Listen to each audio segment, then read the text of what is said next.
Passionate श्रद्धामध्ये तुमचं स्वागत आहे.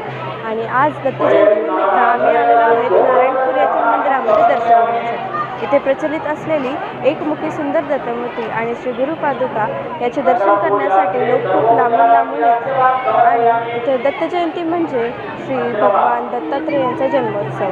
दत्तजयंतीला मार्गशीर्ष पौर्णिमा असे देखील म्हणतात. नारायणपूर येथे खूप मोठ्या प्रमाणावर गर्दी आणि दत्तजयंती साजरा करण्यासाठी खूप भक्त जमा झालेले आहेत.